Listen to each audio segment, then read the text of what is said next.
right, it's Monday, April 21st, 2025, regular session of the Board of Supervisors. First item on the agenda is the agenda itself and the minutes of the April 14th and 16th meetings. Move to approve. Second. We have a motion and a second to approve as presented. Any further comment? All in favor? Aye. Aye. Motion passes. Any public comment? Okay, we'll move on to new business. Mr. Auditor. Claims are prepared and ready, sir. I move to accept claims as presented. I'll second. We have a motion and a second to approve claims as presented. Any further comment? All in favor? Aye. Aye. Motion passes. Payroll. We have one new hire for conservation intern effective today. This will be resolution. Move resolution number 29. Second. Motion and a second to approve resolution 2025-29. Any further comment on the new hire? All in favor? Aye. Aye. Motion passes. Resolution passes. Drainage, Mr. Auditor. I have one drainage problem reported in Drainage District 33 in Geneseo Township. Appears to be a blown tile that's caused a sinkhole with that recommended assigned to the whole thing to investigate. I move to have Bolton Mink investigate. I'll second. We have a motion and a second to send Bolton Ming out on this Drainage District 33. Any further comment? All in favor? Aye. Motion passes. Item number 4, resolution approving wages for elected officials for FY26, July 21 through June 30. Tom, did you want to say something there? Yes, this was discussed at a prior meeting. There's no longer a comp board for Cerro Gordo County, so the Board of Supervisors serves as that authority. The raises are $275 for all elected officials other than the sheriff. Those raises match what they're going to be in the courthouse union collective bargaining agreement, and also what all the non-bargaining employees are getting. The sheriff is at 5%. That bill was passed about 3 or 4 years ago. That does by code require a different analysis for the sheriff's pay. His compensation group has changed from county sheriffs to city police chiefs. So that has elevated the pay somewhat in the last 3 to 4 years. That is why his is higher than the $275 for everybody else. I'll move resolution number 30. Second. We have a motion and a second to approve resolution 30 as presented. Any further comment? All in favor? Aye. Passes. We don't have enough time there. How about going down to number 8, Tom? Yep, this was kind of discussed at board staff. It's a process now when we have vacant positions. The Board of Supervisors yourselves would like more of a review for a new process of filling vacancies to make sure they need to be filled, is approved financially to fill them. So I drafted a policy that was sent out to the departments to have a chance to look at and comment. I didn't receive any really negative comments. Had one, and I did visit with the department head. They were fine afterwards, but it takes us through a process when somebody leaves through attrition, either retirement or just leaving for another job. And we do a review and then we report back to the board as to the status of that position, whether it's recommended to fill it or not fill it.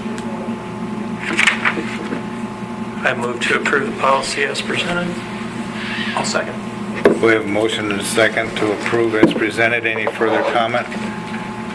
The only thing I would add is the way things are changing with technology and whatnot. That's a good time to be looking at the future here.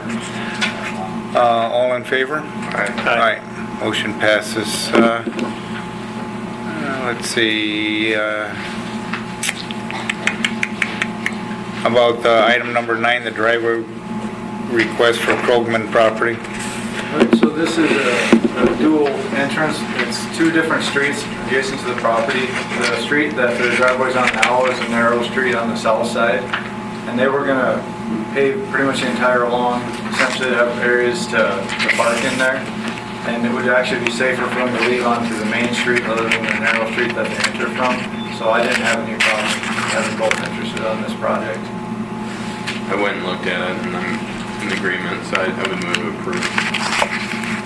Second. We have a motion and a second to approve the Krogman property request as presented. Any further comment there? All in favor? Aye. Motion passes. So it's 10:05, and we're going to start open the public hearing on the county budget. Heather, you want to start? Sure. I have a PowerPoint I'll run through quickly.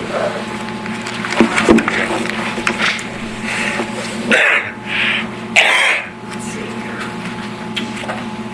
The far right column is the proposed taxes. This is fuzzy. Okay. You're on that.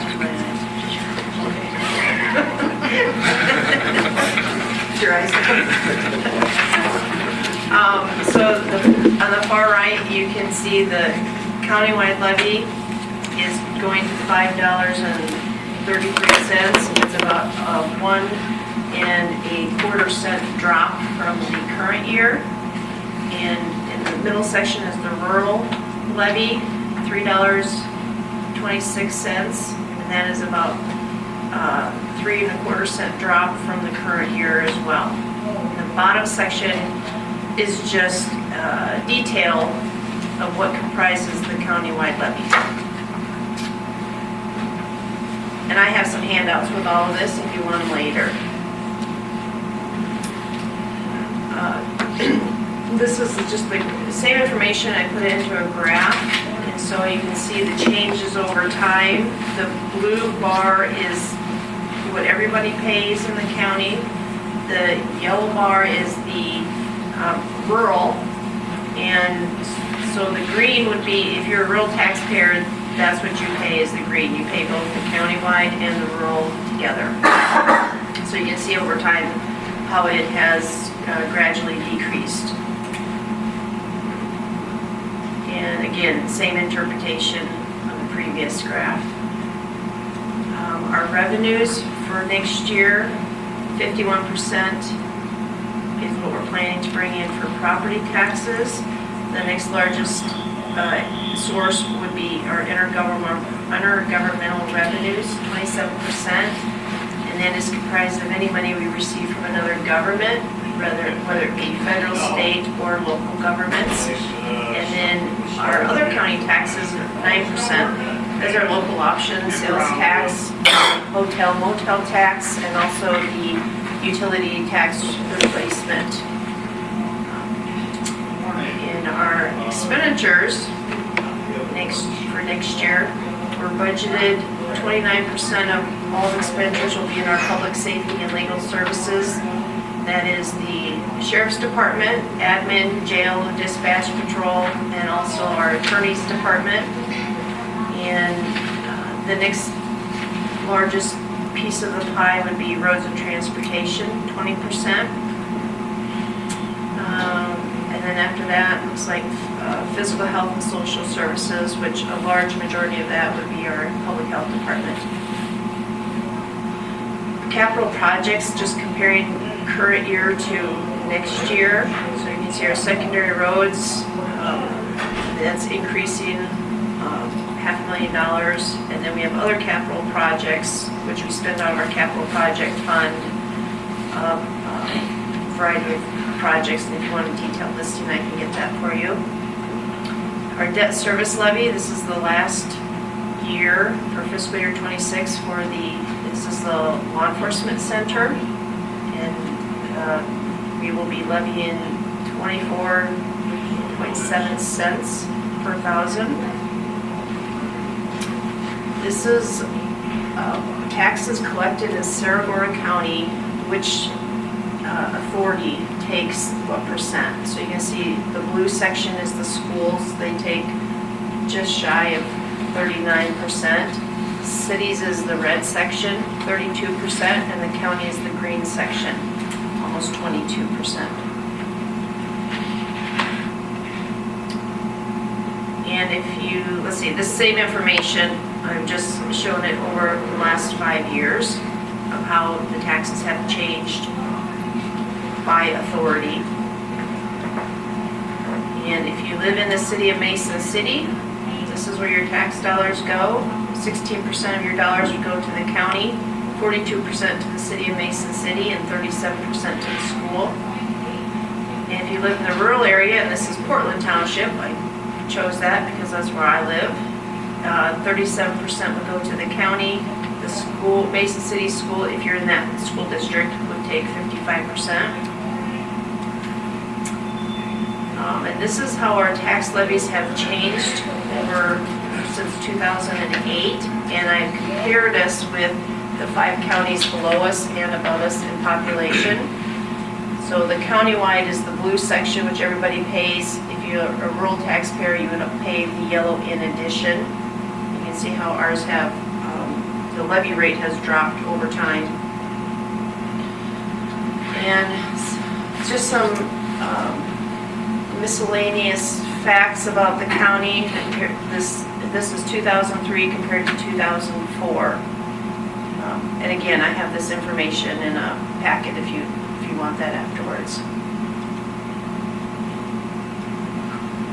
That's all I have.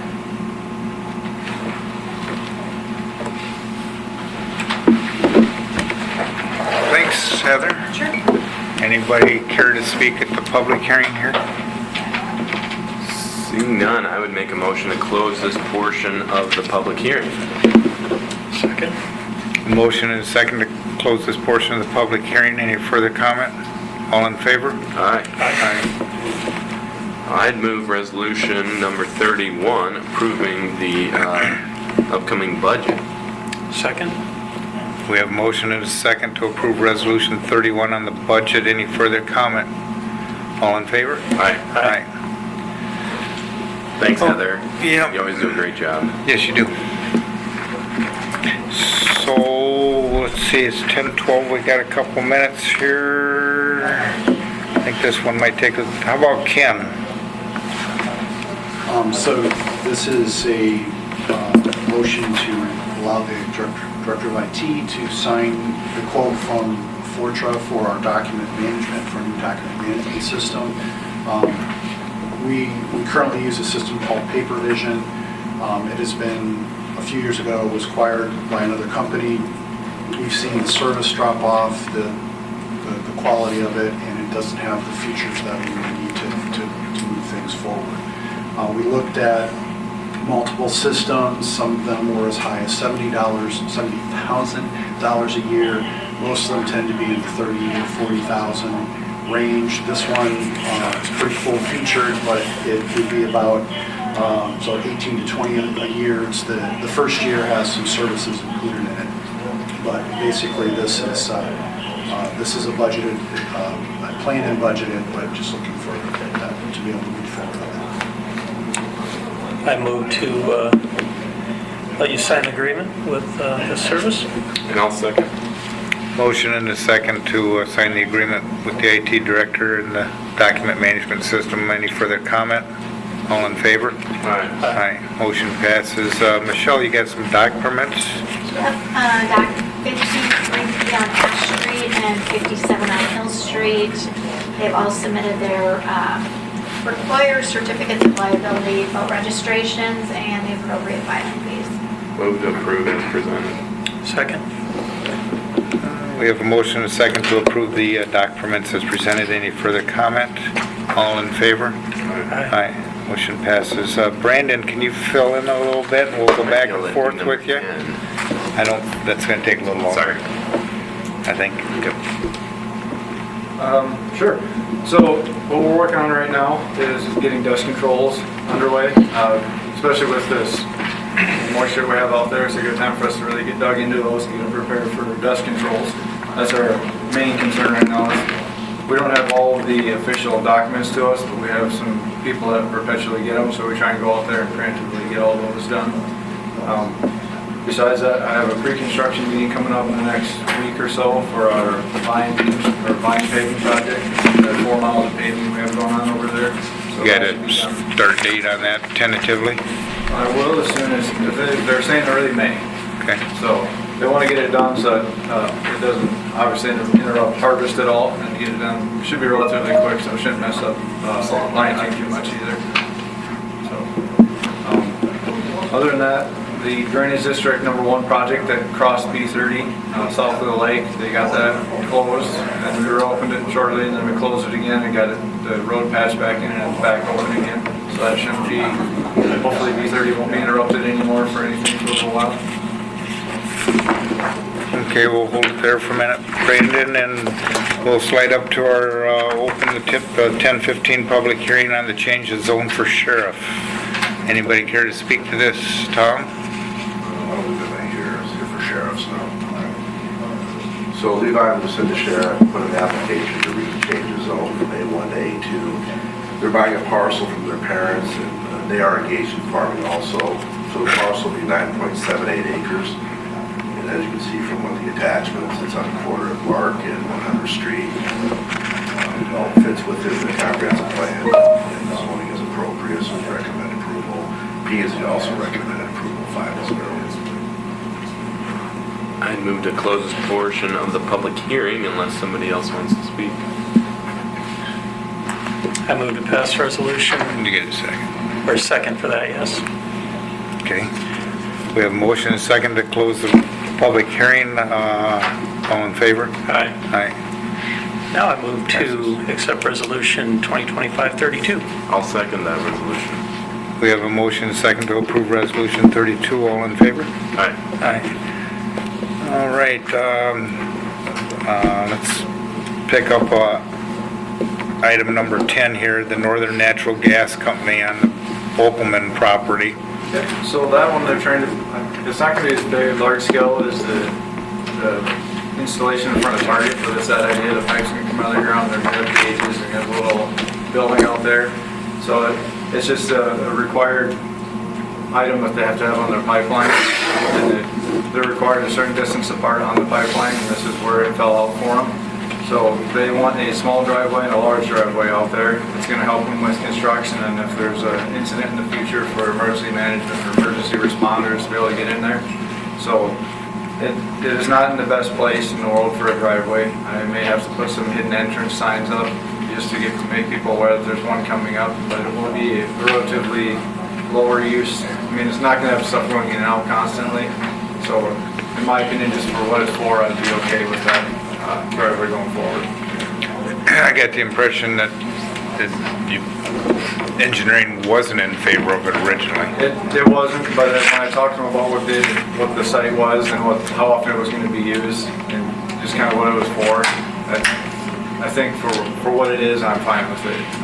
A regular site, if this was a bin site or something like that that could be moved easily to another location, I wouldn't want it. But this more or less has to be where it is, and they need a certain amount of access to it. Because the unique part when I was out there Wednesday was where it's located, kind of right at the top of the crest, and you really can't see, or you won't be able to see those driveways coming from the south. Yeah, and that's why I said we might have to put some hidden entrance signs up just to make people more aware that there's something that could possibly be there. When they're using it, if they're using it a lot, it'll be because there's some kind of emergency.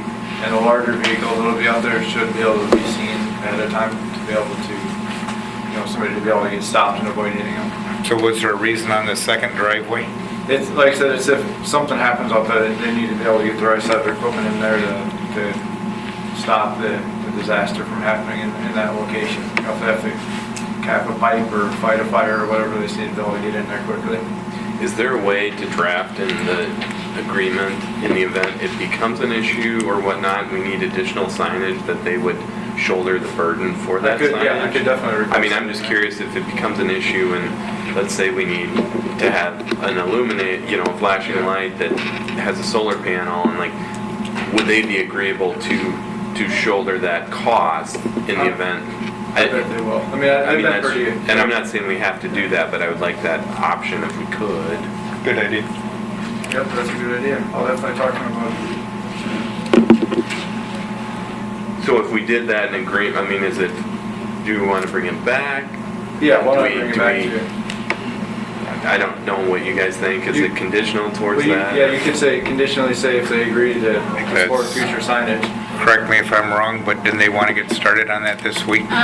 When I talked to him, he told me they were planning on starting May 13th, so we have time. Okay. Would be completed Good. by the end of the summer. And it was my understanding that once it's in place, they'll only have someone out there to take readings on the equipment. Unless So it's- something's wrong. Yeah. So it's not manned. by Okay. means. So that's the low volume of traffic in and out of it. One of the reasons why I'm okay with it. So I'd make a motion to approve conditional to them, the terms of a potential illuminated sign if necessary in the future. And I guess see where that goes, and if you gotta come back, you gotta come back. Second that.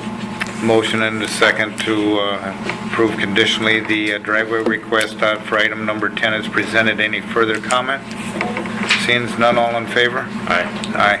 This time we'll open up the 10:20 public hearing on the change of zone for Malsby.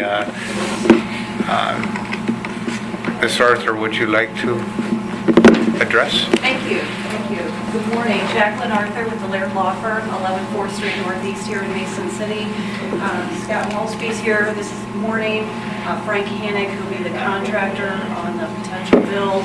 And we have WHKS here as well to address any questions you may have on drainage. So what we're asking for today is a change of zone for the property on South Shore Drive. Tom, is there a graphic for them, or is that, you have it in your packet? Yep. Okay. So what we're asking for is the change of zone from the R2 to the R4 district. That would allow the construction of two-dwelling attached units, so basically a twin home, a two-unit residential structure.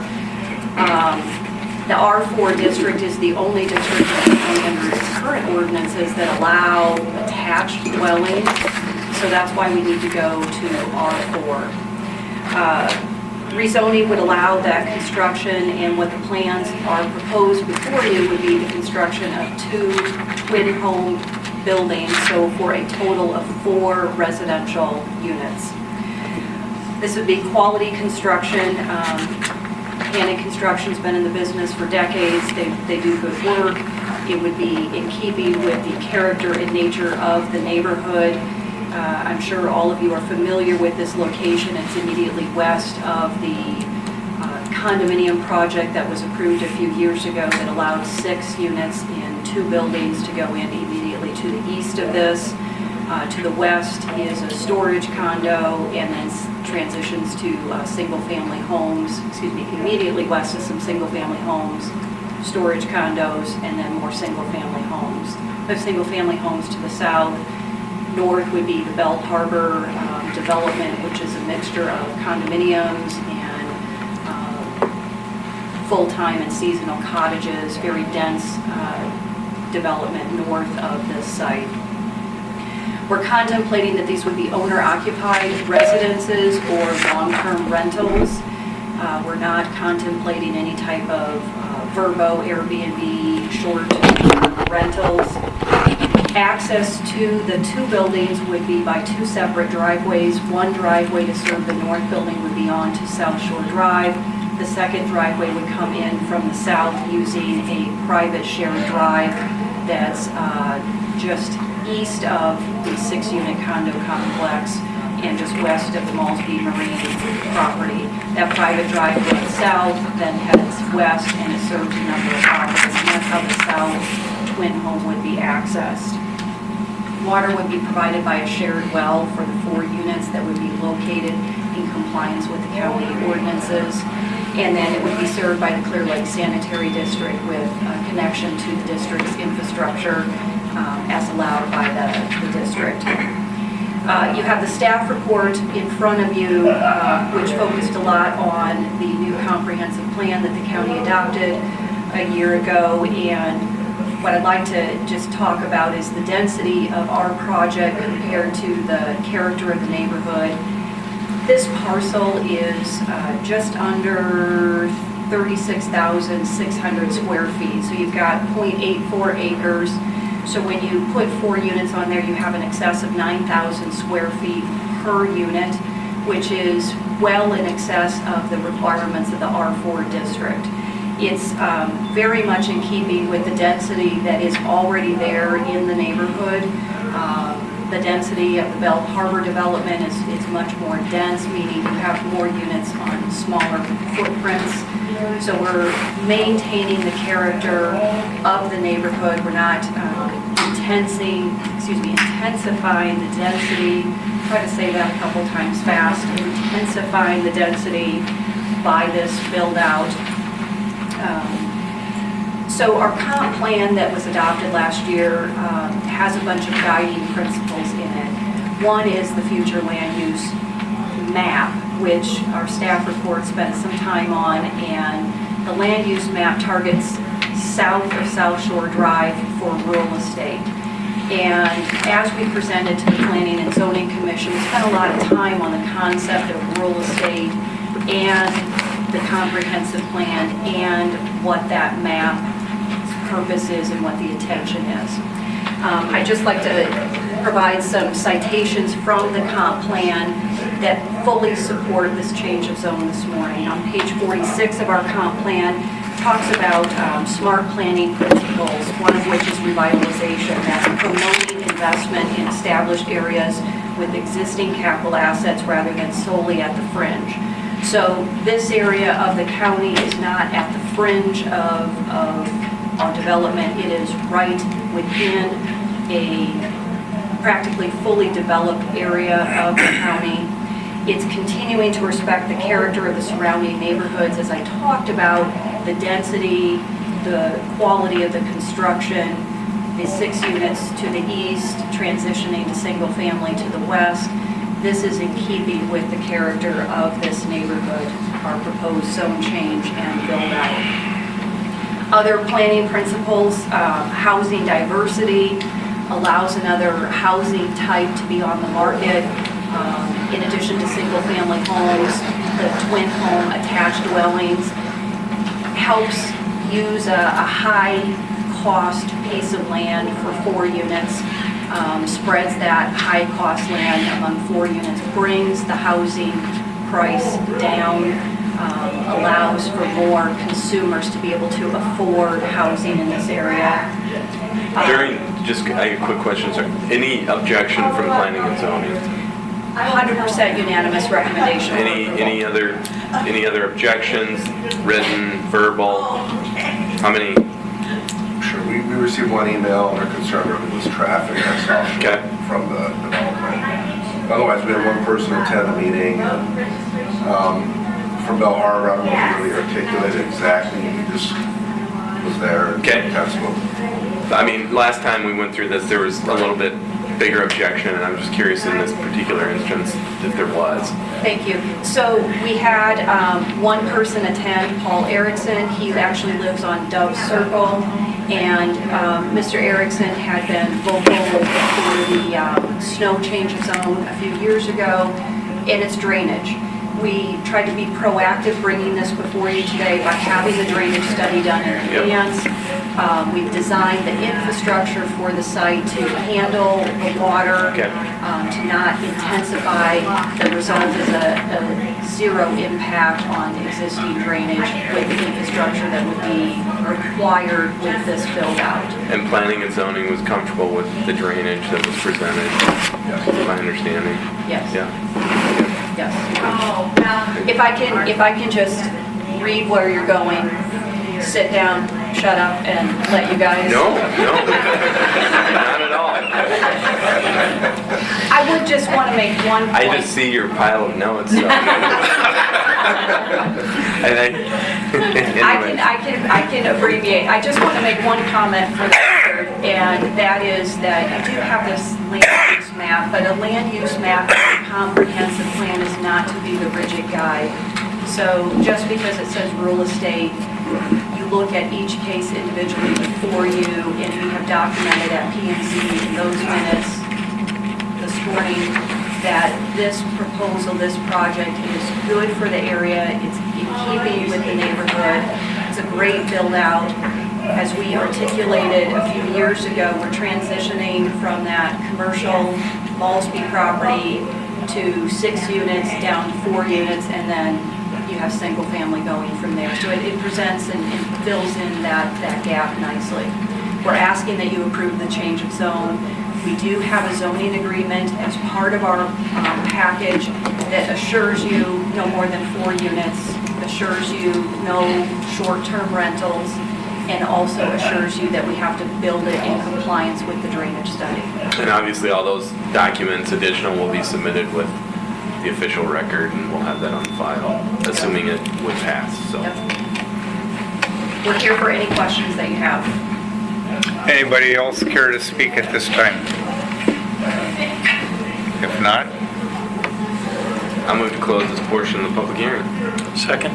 we have motion and second to close this public hearing. Any further comment? All in favor? Aye. Aye. Resolution? I'd move resolution 33 to approve in compliance with planning and zoning unanimously and the documents submitted today. I will second that. Motion and a second to approve resolution 33 as presented. Any further comment? All in favor? Aye. Then we've got item number B there. Authorize the chair to sign conditional zoning agreement. I move to authorize you to sign the conditional agreement. And I'll second. Motion and a second to approve item 7B as presented. Any further comment there? All in favor? Aye. Aye. Moving back down to Brandon. So we should have, Thanks, Frank. Thank you very much. our next two chassis will be at Christ Steel, hopefully this week. We'll get them up there so that they can get into the cycle to be done just after July 1st for next year. The grader that we swapped positions with that is in John Deere. It is complete. We're just waiting for them to deliver it. We didn't want to go down and get it, so that should be here shortly.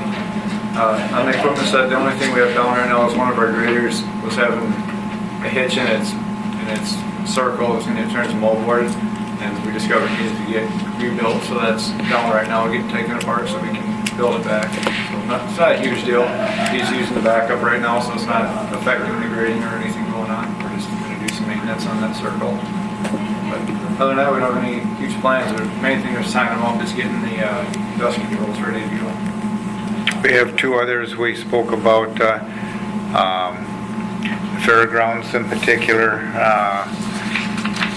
5-6 years ago, I think, Brandon and Mike at the time from, Conservation. if you'll care to, Yep, so there's the drainage system within the fairgrounds takes in a lot of gravel, and it gets sped out into their drainage ditch that heads out of their property there, and it ends up backing water up and all that gravel settles out. So we cleaned that ditch out. We also cleaned out a ton of trees out of it to improve the drainage, but it wasn't sprayed, I guess, at the time like was intended. Some of that stuff started growing back, and we've had to do periodic cleanouts because that drainage system in the fairgrounds is full of a lot of gravel from years and years of use, so we have to clean it out periodically.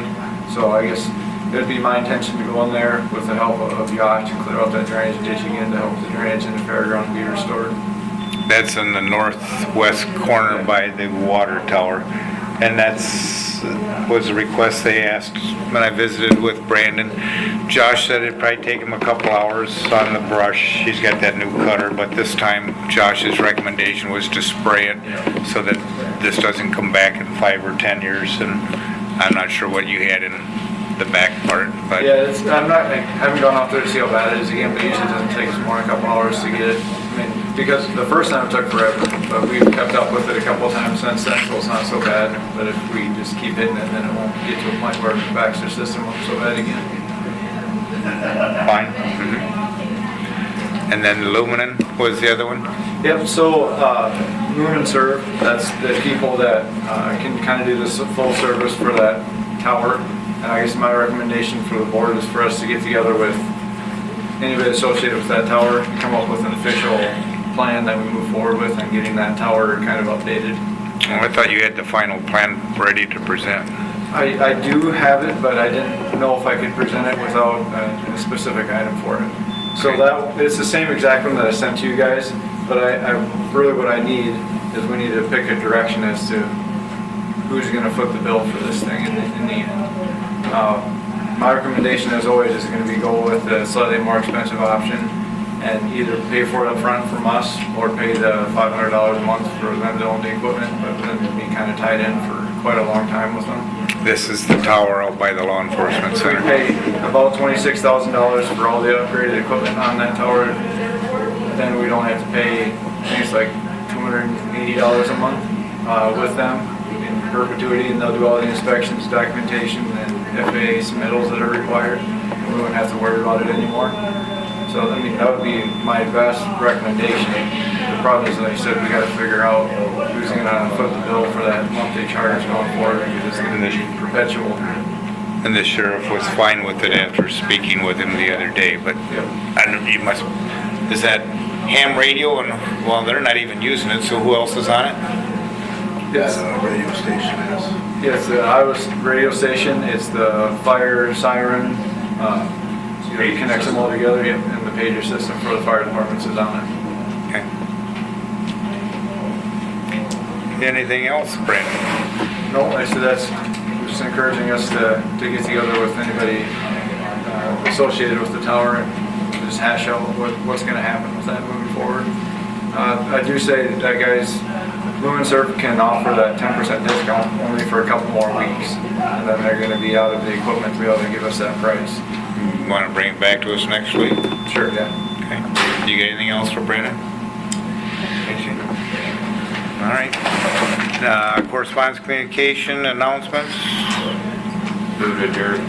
Second. Motion and second to adjourn. All in favor? Aye. We are adjourned at 10:36.